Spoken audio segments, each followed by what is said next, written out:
नवी मुंबईतील बेलापूरमधून धक्कादायक घटना समोर आली आहे। बेलापूर येथील पंचशील नगर येथे शेजाऱ्यांमध्ये क्षुल्लक कारणावरून झालेल्या वादात भयंकर घटना घडली आहे। शेजाऱ्याने 9 महिन्यांच्या बाळावर कुऱ्हाडीने वार केल्याची घटना घडली आहे। या प्रकरणी NRI पोलीस ठाण्यात गुन्हा नोंदवण्यात आलाय। शेजाऱ्यात क्षुल्लक कारणावरून वाद झाला। या वादानंतर दोन्ही शेजाऱ्यात मोठा वाद झाला। या वादादरम्यान शेजारी कुऱ्हाड घेऊन घरात शिरला। त्यानंतर या शेजाऱ्याने रागाच्या भरात थेट चिमुकल्या बाळावर कुऱ्हाडीने वार केला। या हल्ल्यात चिमुकला गंभीर जखमी झाला। त्यानंतर या चिमुकल्याचा जीव वाचवण्यासाठी आई धावली। आईने चिमुकल्याला कवटाळून हल्लेखोराचा हल्ला परतवून लावला। त्यानंतर हल्लेखोर शेजाऱ्याने पळ काढला। या घटनेने लोकांमध्ये भीती पसरली। ही संपूर्ण घटना CCTV मध्ये कैद झाली। 9 महिन्यांच्या बाळाच्या डोक्यावर कुऱ्हाडीने वार करून आरोपी फरार झाला असल्याचं समजतं।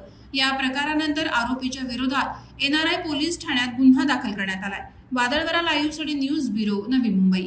नवी मुंबई व रायगड जिल्ह्यातील ताज्या बातम्या आणि घडामोडींसाठी सबस्क्राईब करा वादळवारा लाईव्ह चॅनल आणि दाबा बेल आयकॉन।